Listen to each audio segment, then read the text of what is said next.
আল্লাহ তাআলা বলছেন ওয়া কুল্লা ইনসান, সকল মানুষ, একজনও বাদ নাই।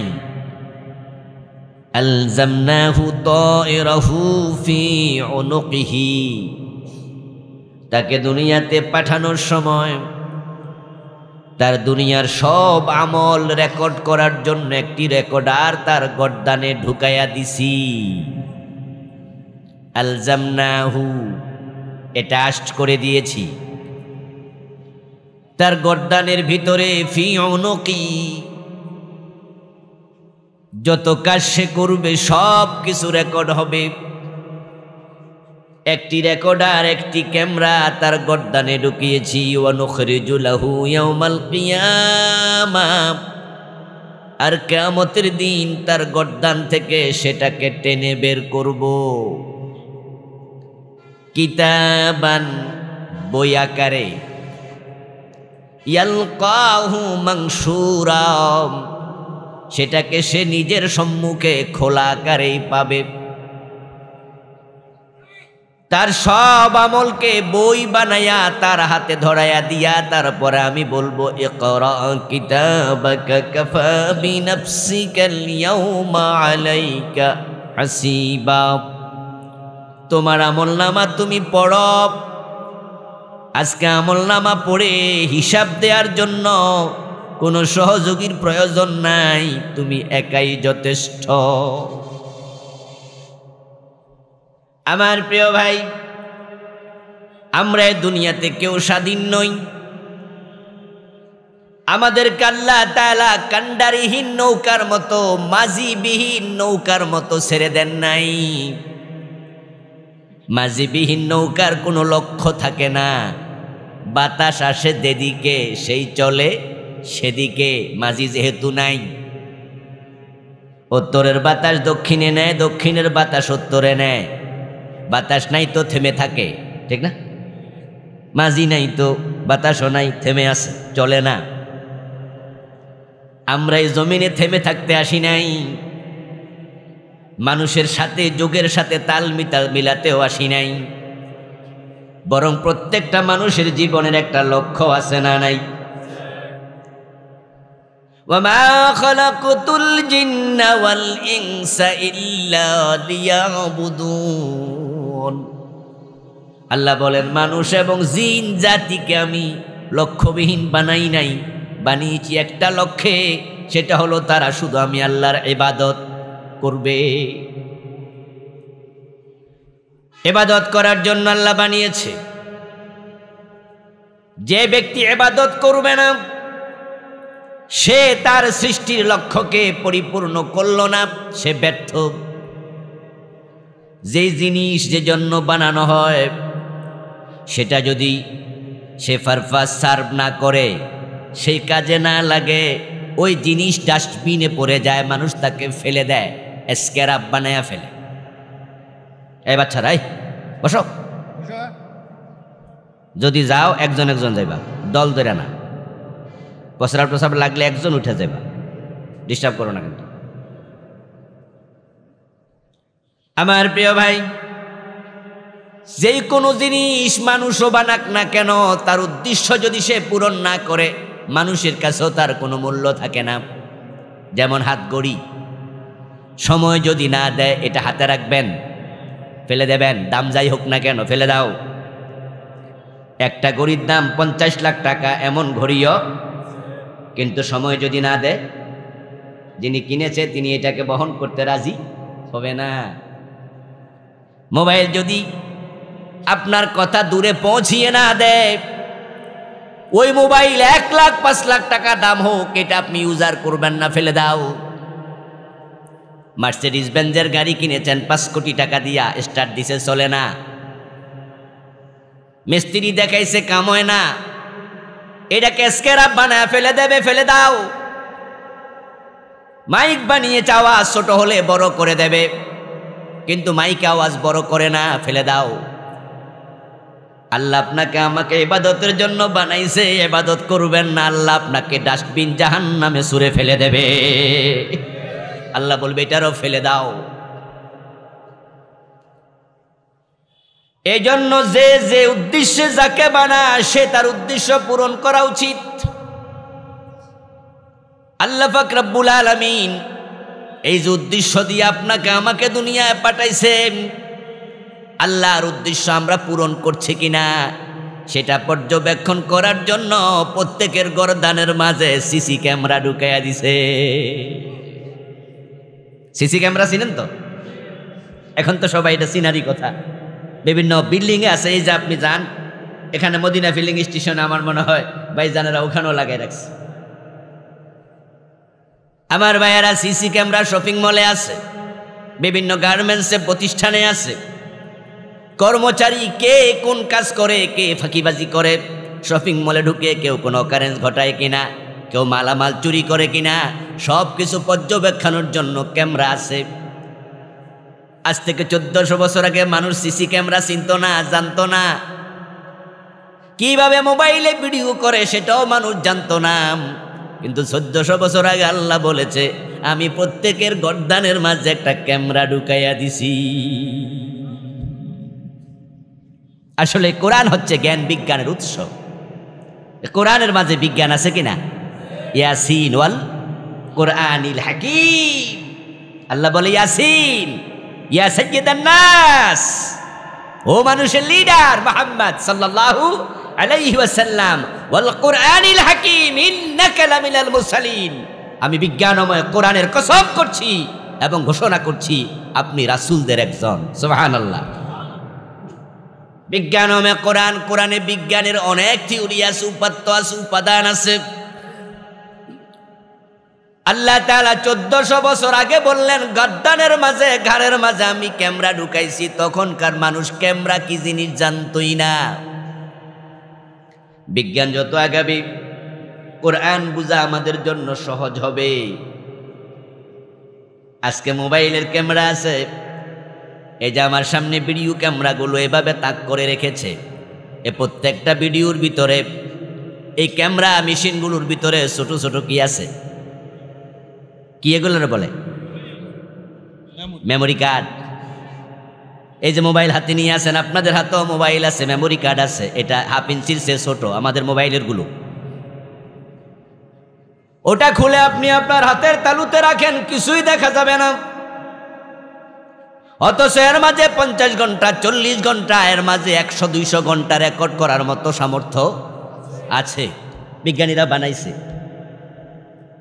এটাকে অন করে সামনে ধরে রাখবেন, আনলিমিটেড পাওয়ারফুল, হাজার হাজার ঘন্টা ক্যামেরা হবে, ক্যামেরা বন্দি হয়ে যাবে, রেকর্ড হয়ে যাবে। আমি কথা বলছি, নড়াচড়া করছি, আমার ভয়েস, আমার বডি ল্যাঙ্গুয়েজ, আমার সব কিছু হুবহু ক্যামেরায় রেকর্ড হয়ে যাবে। কিন্তু হাতের তালুতে রাখলে বোঝা যায় না। এটা আবার যদি মেশিনে ঢুকাইয়া দেন, কম্পিউটারে ঢুকাইয়া ক্লিক করেন, সব ধরা পড়ে যাবে। আজকের বিজ্ঞান যদি এমন মেমোরি কার্ড বানায়া ক্যামেরায় ঢুকাতে পারে, মোবাইলে ঢুকাতে পারে, আমার আল্লাহ এর চেয়ে শক্তিশালী মেমোরি কার্ড বানায়া গর্দানের ভিতরে ঢুকানোর ক্ষমতা আল্লাহর আছে না নাই? আমরা আল্লাহর কথা বিশ্বাস করি। আল্লাহ তাআলা সব কিছু রেকর্ড করছেন।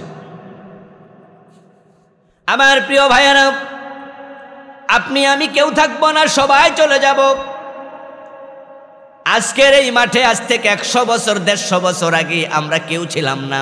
আজকে যারা আছি এখানে 100 বছর বয়স এমন কেউ কি আছেন? হাত তোলা দেন তো দেখি। আমার মনে হয় না। চাচা 100 হয়েছিনি? এখন চাচারও হয় নাই, উনি আমাদের মোস্ট সিনিয়র। তাহলে কি বোঝা গেল? 100 বছর আগে আজকে এখানে যারা আমরা আছি একজনও ছিলাম না। আজ থেকে 100 বছর পরে থাকার সম্ভাবনাও নাই, চলে যেতেই হবে, থাকতে আসেন নাই। এ চলে যাওয়াটা যেন ভালো হয়। আল্লাহ তাআলা যেন আপনাকে আমাকে জাহান্নাম নামক ডাস্টবিনে ফেলে না দেয়। তাই ফারুক আযম ওমর রাদিয়াল্লাহু তাআলা আনহু বলেছিলেন, হাসিবু ক্বাবলা আন তুহাসাবু। ও দুনিয়ার মানুষ, আল্লাহর কাছে জীবনের প্রতিটা বিষয়ের হিসাব দিতে হবে। আমি ওমর পরামর্শ দেই, আল্লাহর কাছে হিসাব দেওয়ার আগে একটু নিজের হিসাব নিজে করে নিও। قال النبي صلى الله عليه وسلم الكيس من دان نفسه وعمل لما بعد الموت। প্রিয় নবীজি বলেছেন, সেই তো দুনিয়ার সবচেয়ে চালাক মানুষ যে আত্মসমালোচনা করতে জানে। নিজের দোষ নিজে খোঁজো, নিজের হিসাব নিজে করো, তাহলে আখেরাতটা সুন্দর হবে। বলুন তো প্রিয় ভাইয়েরা, আমরা নিজের দোষ খুঁজি না মানুষের দোষ খুঁজি? অভ্যাসটা ভালো নয়। ওয়ালা তাজাসসু ওয়ালা ইয়াগতাব বা'দুকুম বা'দা। সূরা আল হুজুরাত আল্লাহ তাআলা বলছেন, মানুষের দোষ খুঁজিও না, গীবত করে বেড়াইও না। নিজের দোষ খোঁজো, নিজের দোষ খোঁজো। গীবত যদি করতে হয় নিজের গীবত করো, নিজের দোষ বলো। রাতের গভীরে উঠে আল্লাহর কাছে হাত বাড়াইয়া নিজের দোষ নিজে বলো, আল্লাহ আমি বড় জালেম, আল্লাহ আমি বড় গুনাহগার, আল্লাহ আমি বড় খারাপ মানুষ, তুমি আমারে মাফ করে দাও। যত পারো নিজের গীবত রবের কাছে করো, এতে কল্যাণ আছে। অন্যের গীবত করিও না। আল গীবাতু আশাদ্দু মিনাজ জিনা। কারণ অন্যের গীবত করা এটা জেনার চেয়েও জঘন্য।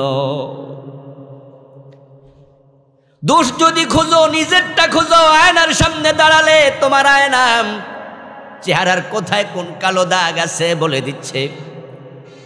তুমিও কোরআন হাদিসের সামনে নিজেকে উপস্থাপন করিও, তোমার কলবের কোথায় কোন গুনাহ ঢুকেছে, কোন দোষ আছে, কোরআন হাদিস আয়নার মতো তোমাকে বলে দেবে।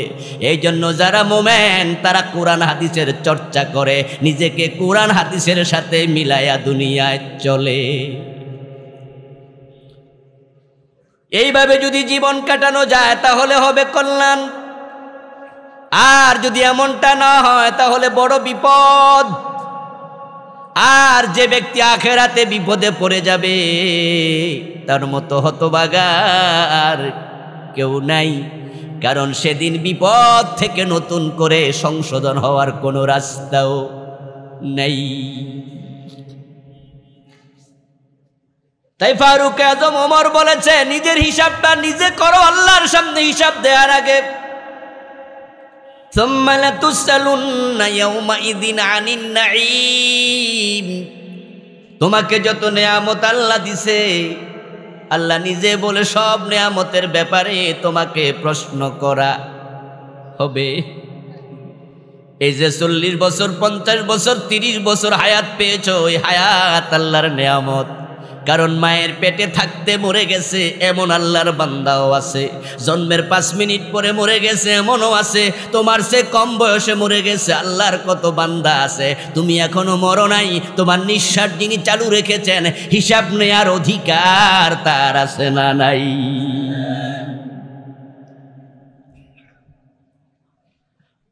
হাসরের ময়দানে যত মানুষ সফল হবে, যত মানুষ ডান হাতে আমল নামা পাবে, সব মানুষ সেদিন আনন্দে লাফাবে। অন্যরা তাদেরকে জিজ্ঞাসা করবে, কেন এত চমৎকার আমল নামা হাতে আসলো?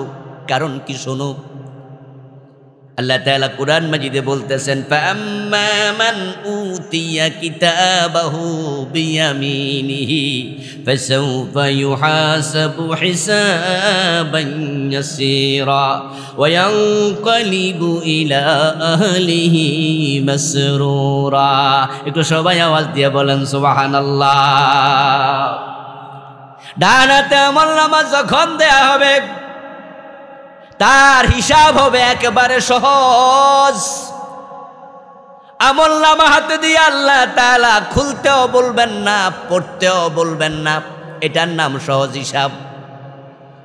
এই আয়াত যখন নাজিল হলো, ফাসাউফা ইউহাসাবু হিসাবান ইয়াসীরা, ডান হাতে আমলনামা দেয়ার মানে হলো সহজ হিসাব হবে। প্রিয় নবী আয়াত নাজিল হওয়ার পরে সিজদায় গিয়ে দোয়া করতেন।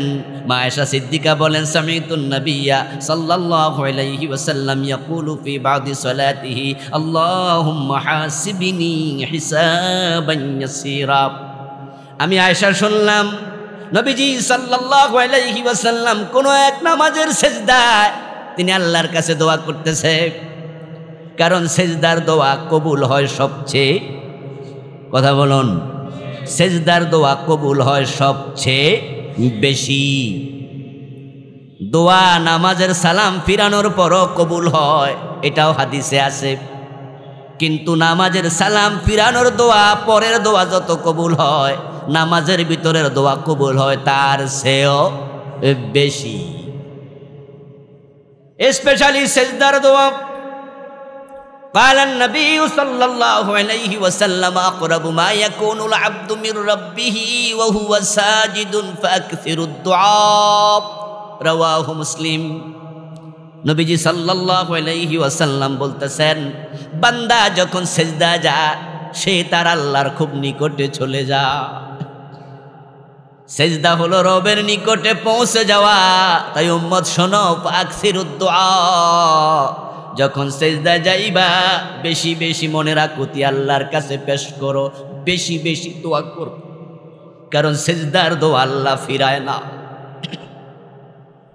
আমার প্রিয় ভাই, বিপদ আসবে, মুসিবত আসবে, সেজদায় চলে যাবেন, সেজদায় গিয়ে দোয়া করবেন।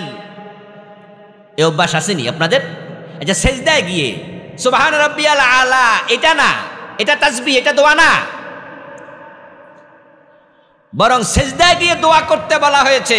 সুবহান রাব্বিয়াল আলা তো সবাই পড়ে। আমি একটু পানি খাবো, এর মাঝে আপনাদের থেকে জানতে চাই, একটু হাত তোলা দেন তো, সেজদায় গিয়ে দোয়া করার অভ্যাস কার কার আছে? একটু হাত তুলে দেখান তো। দেখেন, অর্ধেক কিন্তু হাত তোলেনি, নামান হাত। অর্ধেকের সে কম লোক হাত তুলেছেন। অথচ আপনাদের জীবনে 30 বছর চলে গেছে, 20 বছর চলে গেছে, 40-50 চলে গেছে, যেখানে সবচেয়ে বেশি দোয়া কবুল হয় আপনি সেই ট্রেন মিস করেছেন 40 বছর ধরে। দোয়া কবুল হয় না, পীরের দরবারে চলে যায়। দোয়া কবুল হয় না, হুজুরের কাছে দৌড় মারে। দোয়া কবুল হয় না, আফসোস করে, মানুষের কাছে অভিযোগ অনুযোগ করে, আল্লাহর কাছে চাওয়া বন্ধ করে খাজা বাবার কাছে চাওয়া শুরু করে। কেমনে কবুল হবে? দোয়া কবুলের আসল জায়গা তো তুমি দোয়া করোই নাই। এই জন্য আজ থেকে এই একটা আমল আমার আজকের ওয়াজের ফার্স্ট দিলাম, তারপরে বাকি আবার কথা চলবে। যত বিপদ হবে, মুসিবত হবে, আল্লাহর কাছে বলার 1 নাম্বার জায়গা কোনটা? সেজদা। ওয়াস্তাঈনু বিস-সাবরি ওয়াস-সালাহ।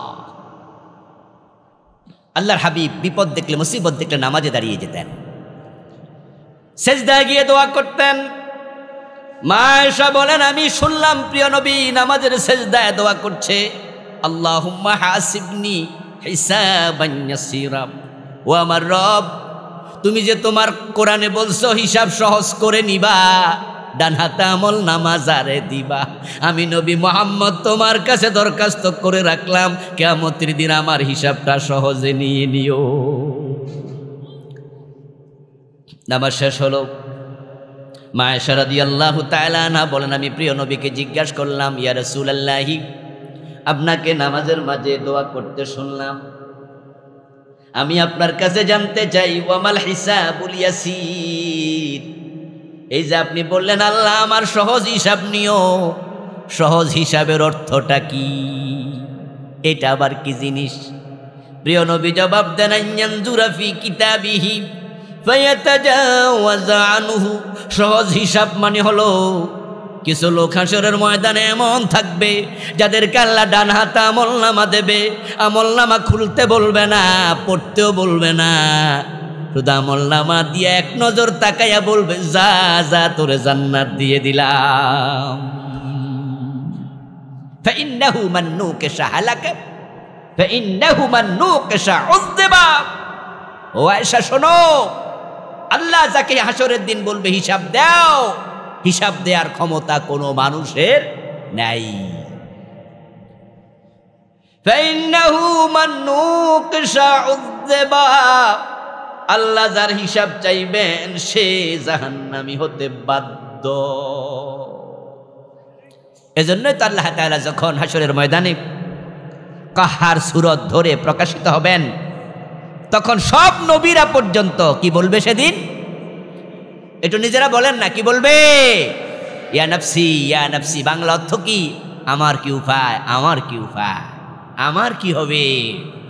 কারণ সব নবী জানে আল্লাহ যদি ধরে তাহলে আল্লাহ থেকে সারানোর ক্ষমতা কারো নাই।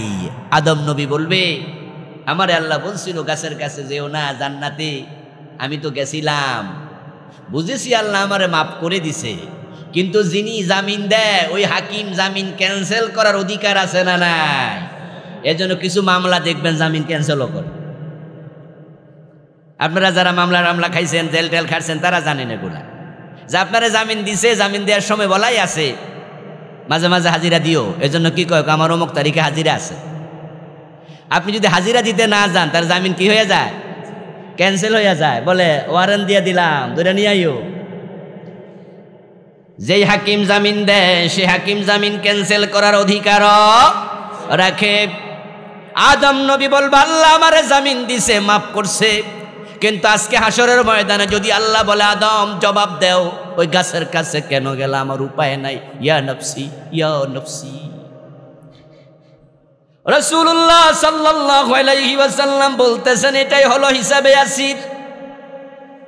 আল্লাহ যাদেরকে হিসাবে ইয়াসির করে আমল নামা ডান হাতে দেবে, ইয়ানকালিবু ইলা আহলিহি মাসরুরা, আমার আল্লাহ নিজে বলেন, শোনো, তারা আনন্দে লাফাইতে লাফাইতে হাসরের ময়দানে নিজের মা বাবা, ৫ জন বউ ছেলে মেয়েরে খুঁজতে বের হয়ে যাবে।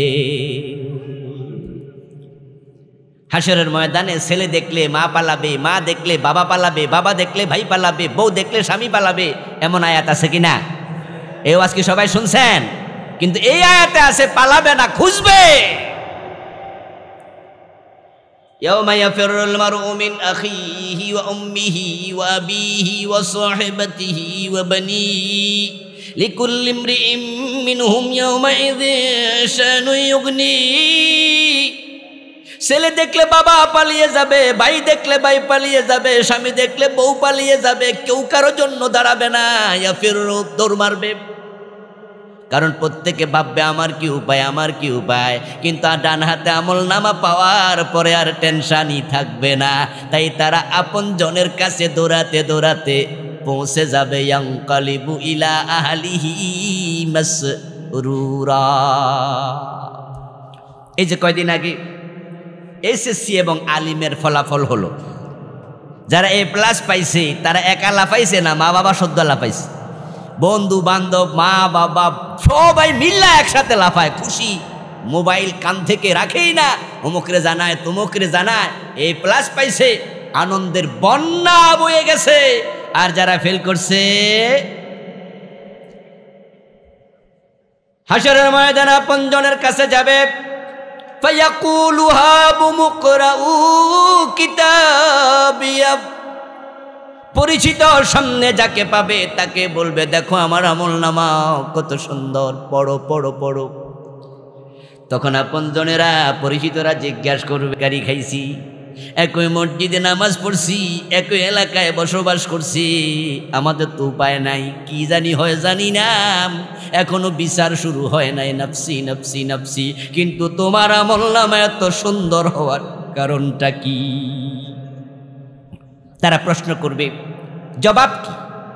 আল্লাহ তাআলা জবাবটাও বলে দিছে কোরআনে। আসলে আখেরাত কেমন হবে, কোরআন হচ্ছে আখেরাতের আয়না। এজন্য এই প্রসঙ্গে আমি একটি বই লিখছি, গত সপ্তাহে আসছে, বইটার নাম দিছি ওহির আয়নায় আখেরাত, পরকাল। কবরে প্রশ্ন কি হবে, জবাব কি হবে, প্রশ্ন কয়টা হবে, জবাব কয়টা হবে, হাসরের ময়দানটা কেমন হবে, আরশে আজিমের নিচে কারা থাকবে, ফুলসেরাত কারা পার হবে, কারা কোন বিপদে পড়বে, কারা কি উপকার পাবে, সব কিছু কোরআন হাদিসে আছে না নাই? একটা জিনিস বাদ নাই, সব আছে। প্রশ্ন পরিপূর্ণ ফাঁস করা হয়েছে। ছাত্র যদি তারপরও ফেল করে, শিক্ষকের কোনো দোষ নাই। ডানাতে আমলনামা যারা পাবে তাদেরকে প্রশ্ন করা হবে, এত সুন্দর আমলনামা কেন হলো? জবাবে তারা কি বলবে? জবাবে তিনি বলবেন, ইন্নী জানান্তু আন্নী মুলাকিন হিসাবিয়া। ডানাতে আমলনামার কারণ শোনো, আমি দুনিয়ায় সকল কাজ করার আগে হিসাব করতাম, মাথায় চিন্তা রাখতাম এই কাজের জবাবও আল্লাহর কাছে আমাকে দিতেই ওয়ে। এজন্য সামনে খাবার পাইলে আমি খাইতাম না, চিন্তা করতাম হালাল না হারাম। মুখে একটা কথা আসলেই বলতাম না, চিন্তা করতাম সত্য না মিথ্যা। মুখে যা আসে তাই বলে দেয়, তাকে বলে পাগল। সামনে যা পা তাই খেয়ে ফেলে, তাকে বলে ছাগল। এজন্য বাংলায় প্রবাদ আছে, পাগলে কিনা বলে ছাগলে কিনা খায়। ছাগল হলো পশু। উলাইকা কাল আনআম বাল হুম আদাল। এই জমিনে পশুর চেয়ে নিকৃষ্ট এমন কিছু মানুষও আছে না নাই?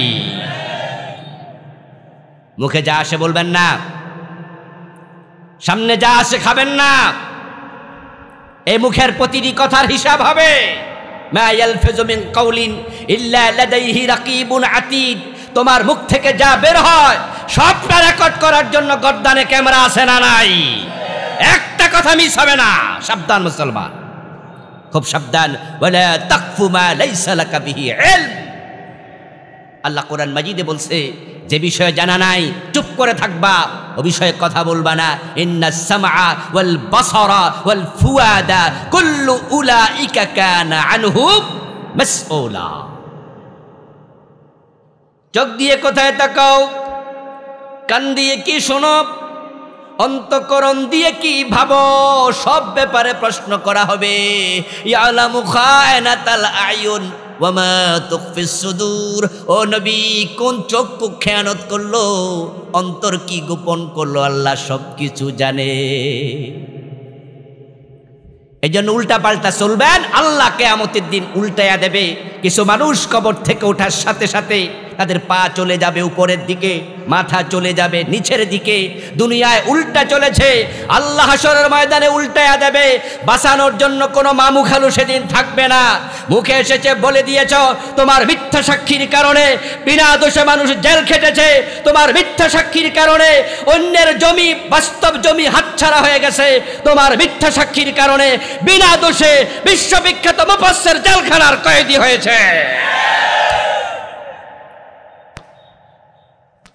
কি ভেবেছ ছাড়া পেয়ে যাবে? মোটেও না। প্রত্যেকটি রেকর্ড করার জন্য গর্দানের ভিতরে ক্যামেরা। আল্লাহর বান্দারা, আখিরাতের কথা মাথায় নিন। দুনিয়া আজ আছে কাল নাই, এক সেকেন্ডের নেই ভরসা, মরণ ঘাড়ের পরে। বিপুল সম্পদ করছো জড় বুক বিলাসের তরে। বুলবুল পাখির নেই এসেছিনু হেতাব, বেঁধেছিনু বাসা বড়ই মমতায়। সময় হলে শেষ সেরে পরিবেশ, যেতে হবে সেথায় নিয়তি যেথায়।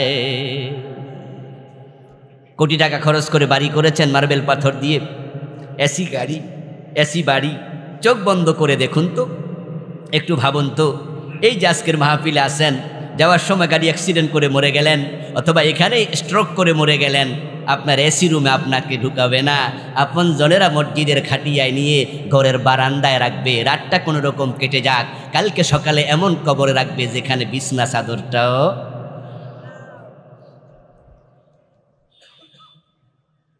এই জন্য দুনিয়া পেয়ে খুশি হয়ে যাওয়ার কোনো কারণ নাই প্রিয় ভাই। আখিরাতের কথা মাথায় রেখে দুনিয়ায় চলবে, সেই হলো প্রকৃত চালাক মানুষ, প্রকৃত চালাক। আখিরাতে যে মানুষগুলো আল্লাহ তাআলার কাছে সহজে হিসাব পেয়ে যাবে, আমি আজকে তাদের কথা আপনাকে শোনাতে চাই। আখিরাতে আল্লাহ তাআলা সহজে আমাদেরকে হিসাব নিয়ে ছেড়ে দিক, এমন দোয়া আল্লাহর কাছে করা দরকার আছে না নাই?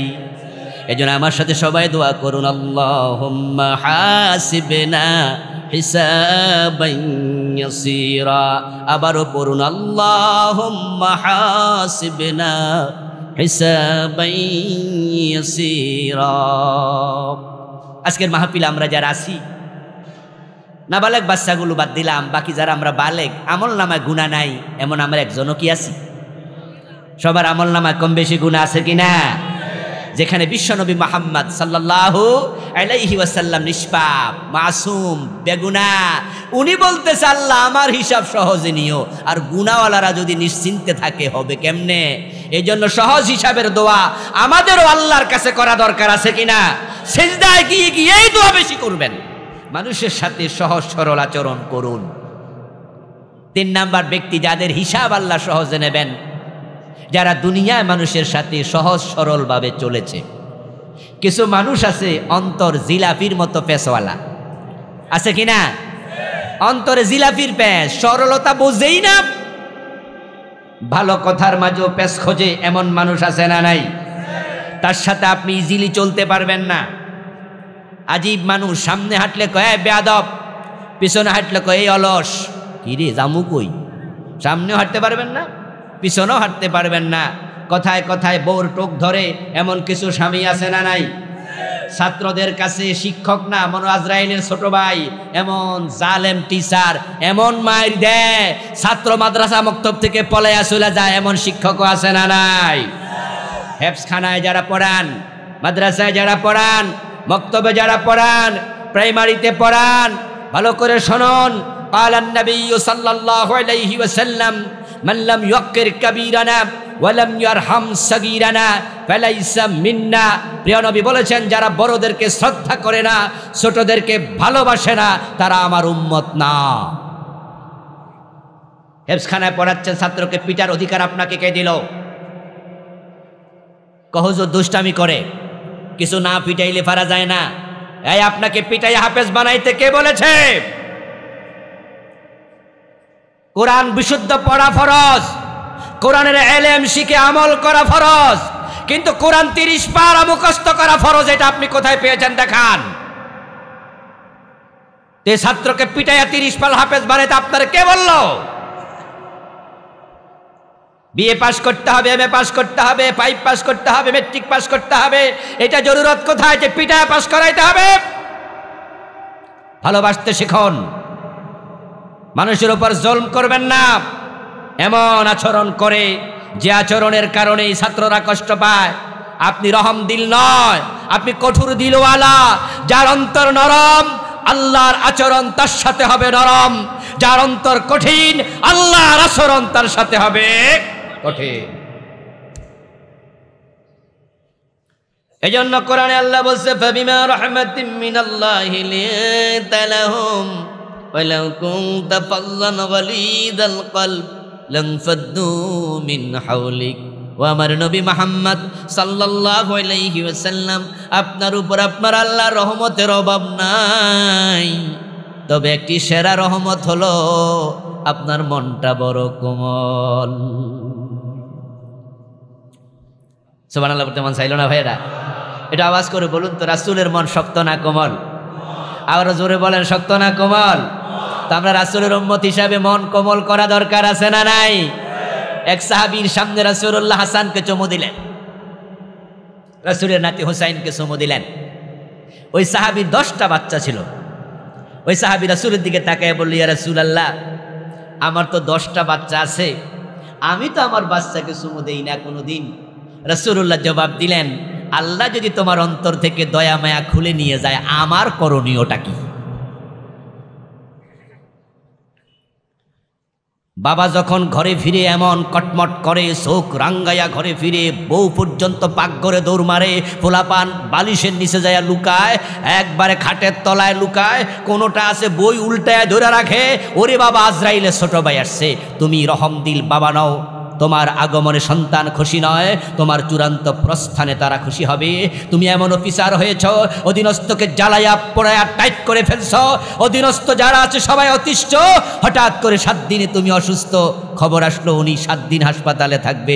অফিসের সবাই কয়, যাকে 7টা দিন একটু আরামে থাকবে। এমন অফিসার আছে না নাই? আর আপনার যখন এসেছে ট্রান্সফারের চিঠি, আপনি চলে যাবেন চট্টগ্রাম, কুমিল্লা থেকে চট্টগ্রামে, অফিসার যারা আছে অধীনস্থ অফিসে সবাই কয়, তাড়াতাড়ি ফেয়ারওয়েল দিয়া বিদায় কর, আল্লাহ আমাদের নিরাপদ করুক। এই যদি আপনি হন, যেদিন আপনি মারা যাবেন মানুষ সেদিনও খুশি হবে। কথা তো তাই ছিল না, কথা ছিল আপনার বিদায়ে মানুষ কাঁদবে। এমন জীবন তুমি করিবে ঘটন, মরণে হাসিবে তুমি, কাঁদিবে ভুবন। আমার প্রিয় ভাইয়েরা, রাসূলুল্লাহ সাল্লাল্লাহু আলাইহি ওয়াসাল্লাম বলেন, উতি আল্লাহু বিআবদিন মিন ইবাদিহি, আল্লাহর সামনে আল্লাহর অনেক বান্দা হাজির হবে কিয়ামতের দিন। সব বান্দা পর্যায়ক্রমে, আতাহুল্লাহু মালান ফাকালা লাহু মাযা আমিলতা ফিদ দুনিয়া, আল্লাহ একজন পয়সাওয়ালা ব্যক্তিকে প্রশ্ন করবে, ও মিয়া, আমার সামনে এসেছে, তোমার আমি অনেক মাল দিছি, এ মালের পরিবর্তে তুমি আমারে কি ইবাদত দিছো বলো। তখন ওই লোকটা বলবে, আল্লাহ, আমার তুমি অনেক টাকা দিছিলা, আমি তোমার পথে টাকা খরচ করছি।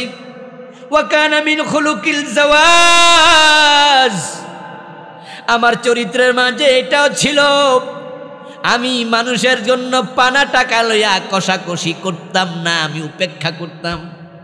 ফাকুনতু আতায়াসসারু আলাল মুসিদ ওয়া উনজিরুল মুসিরাম, যারা পয়সাওয়ালা মানুষ, আমি টাকা পানা আছি, ও বেটা দিতে না চাইলে আমি তাকে ইজিলি বলতাম, ভাই আমি না কিছু টাকা পামু, আমারে দেন। আমি ইজিলি টাকা চাইয়া আদায় করতাম, ওর সাথেও টাকার জন্য রাব বিহেভ করতাম না।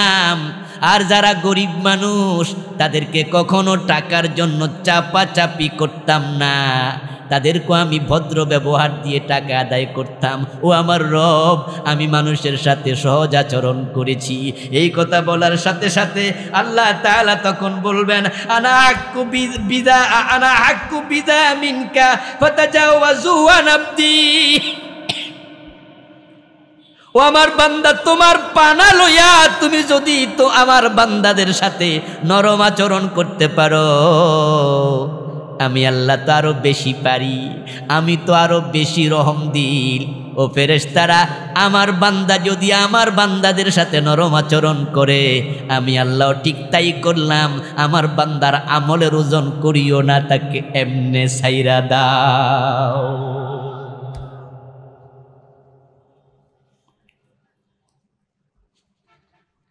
টাকা পাইলে বাবারে বাবা প্লাস দিয়া টাইন না নেয়, এমন লোক আছে, একবারে প্লাস দিয়া ধরে নিব। নেয়ার সময় 12 আনার জায়গায় 13 আনা নিব, দেয়ার সময় 11 আনাও দেয় না, এমন লোক আছে কিনা? ফাওয়াইলুল লিল মুতাফফিফিন আল্লাযীনা ইযা তালু আলান নাসি ইস্তাওফুন ওয়া ইযা কালুহুম আও ওয়াজানুহুম ইখসিরুন। ও প্রিয় ভাই, আরেক ব্যক্তি আছে যে সহজভাবে হিসাবের মুখোমুখি হবে, অতি সহজে জান্নাত পাবে। সে হলো যে ব্যক্তি আল্লাহ তাআলাকে আন্তরিকভাবে ভয় করে। সুবহানাল্লাহ পড়েন। আল্লাহকে ভয় করার মতো ভয় করতে শিখুন। ইয়া আইয়ুহাল্লাযীনা আমানুত্তাকুল্লাহা হাক্কা তুকাতিহ। আল্লাহকে যে বেশি ভয় করবে, আল্লাহ তাকে সহজভাবে জান্নাত দেবেন, হিসাব একবারে সহজে করবেন। রাসূলুল্লাহ উদাহরণ দেন এক ব্যক্তির কথা, শোনো, বনি ইসরায়েলের এক ব্যক্তি, তার মৃত্যু গণায় আসছে, বুড়া হয়ে গেছে। মানুষ যখন অসুস্থ হয় বুড়া অবস্থায়, তখন কিন্তু আজরাইলরে মাঝে মাঝে স্বপ্নেও, যারা ইয়াং আছে, দাড়ি টাড়ি পাকে নাই, বয়স 30, 35, 40, হে যদি ক্যান্সার হয়, তারপরে হে কয় মনে আরো কিছুদিন বাঁচতেও, কারণ মনে করে কিনা আমি ফলাফান মানুষ, ক্যান্সার হলে কি হয়েছে, ক্যান্সার লইও মানুষ 2-10 বছর বাঁচে। হে আজরাইলের স্বপ্নে কম দেখে। আর যে বেটার বয়স 80, হে সত্যি হইলো আজরাইল দেয়, কয় লক্ষণ বেশি। ও মিয়া, বুড়া ভয় পেয়ে গেছে, মৃত্যুর সময় গণায় গেছে। সন্তানদেরকে ডাকলো। রাসূলুল্লাহ সাল্লাল্লাহু আলাইহি ওয়াসাল্লাম বলতেছে, আসরাফা রাজুলুন আলা নাফসিহি। ওই লোকটা ছিল বড় গুনাহগার, নিজের নফসের ব্যাপারে সীমালঙ্ঘনকারী। সন্তানদেরকে ডেকে বলতেছে, শোন আমার বাচ্চারা, আমি মরলে আমারে কবর দিস না। অথচ লোকটা ছিল মুসলমান। কি ছিল? কথা বলেন। কিন্তু আমারে কবর কি করতাম? আমার লাশটা শুকাইবি, তারপরে আগুন দিয়া ফোরাই লাইবি, পোড়ানোর পরে ছাইগুলা ফালাইস না, জমা করে রাখবি। যখন প্রচণ্ড তুফান হবে কোনো দিন, তখন বাতাসের মাঝে ছাইগুলা ছাইরা দিবি এবং ইয়া নদীর ফারে ছাড়বি, কিছু ছাই যেন নদীতেও ফিরা যায়। কারণটা কি শোন, আমি এত গুনাহ করছি, কবরে যদি দেশ, আল্লাহ আমারে দইরা এমন মায়ের দিব, এরকম মায়ের আর কারোরে দিবে না। মানে বড় গুনাহগার লোক। তাই সে বলতেছে, লাইন কাদারা আলাইয়া রাব্বি লা ইউআযিবুনি আযাবান মা আযাবাহু আহাদা। আমার এমন মায়ের দিব, আযাব দিব, এরকম আযাব আর কারোরে দেয় নাই, দিবে না। এর কয়দিন পরে লোকটা মরে গেল। সন্তানরা বাবার কথা মতো তার লাশটাকে ফোরাইয়া দিল, ছাইগুলো জমায়া রাখলো। বাতার যেদিন ভালো করে বইল, ঝড় তুফানের দিন ছাইগুলা ছেড়ে দিল। তারপরে আল্লাহ তাআলা ফাকাল লিল আরদি আদ্দি মা খাস্তি, আল্লাহ জমিনকে লক্ষ্য করে রাখো, জমিন তুমি তার যে লাশ গ্রহণ করেছ ছাইয়ের সাথে আমারে দেও। আল্লাহ অর্ডার দেওয়ার সাথে সাথে রাসূলুল্লাহ বলেন ফাইদান হুয়া কায়েম, ওই লোকটা এবার জীবিত হইয়া আল্লাহর সামনে দাঁড়াইয়া গেল। এখন আল্লাহ তারে জিজ্ঞাসা করে মা হামালাকা আলা মা সানাতা, আল্লাহ তারে জিজ্ঞাসা করো মিয়া যে ঘটনা ঘটাইয়া আইছো হিসাব নিকাশ পরে আগে কও এ ঘটনা ঘটাইছো কেন? মা হামালাকা আলা মা সানাতা, যেটা করছো কেন সেটা বলো। তখন লোকটা জবাব দেয় খাশিয়াতুকা ইয়া রব্বি মিন খাশিয়াতিকা ইয়া রব্বি, ও আল্লাহ আপনার আযাবের ভয়ে আমি এই কাজ করছি। আল্লাহ তখন বলে যে আমার এত ভয় পায় অন্তরে, ও ফেরেশতারা ধরিস না, ছাইরা দে, আমি আল্লাহ তাকে ছেড়ে দিলাম। ফাগফিরালাহু, তাকে ক্ষমা করে দেয়া হলো। এতে বোঝা যায় আল্লাহর ভয় কলিজার মাঝে ভালো করে লালন করা দরকার আছে না নাই? সহজে হিসাব হবে। যারা অভাব অনটনে দুনিয়া জীবন যাপন করেছে, দুনিয়াতে নেয়ামত যত কম হিসাব তত কম, নেয়ামত হবে যত বেশি আখেরাতে হিসাব হবে তত বেশি। আমার প্রিয় ভাইরা, সব মানুষ জান্নাতে চলে যাবে, আল্লাহর নবীরা সবাই জান্নাতে চলে যাবে, কিন্তু যারা বেশি দুনিয়াতে পয়সাওয়ালা তারা থেকে যাবে। নবীদের মাঝে সবার পরে জান্নাতে যাবে নবী সুলাইমান আলাইহিস সালাম, কারণ ওনার সম্পদ ছিল সবচেয়ে বেশি। তাই সম্পদের ব্যাপারে হিসাব দিতে হবে। হিসাব সহজে দিতে চাইলে হালাল সম্পদ অর্জন করুন, আল্লাহর পথে ব্যয় করুন, হারাম সম্পদ অর্জন করবেন না, কারণ যারা হারাম খাবে হাসরের দিন হিসাব দেওয়ার কোনো সুযোগ থাকবে না।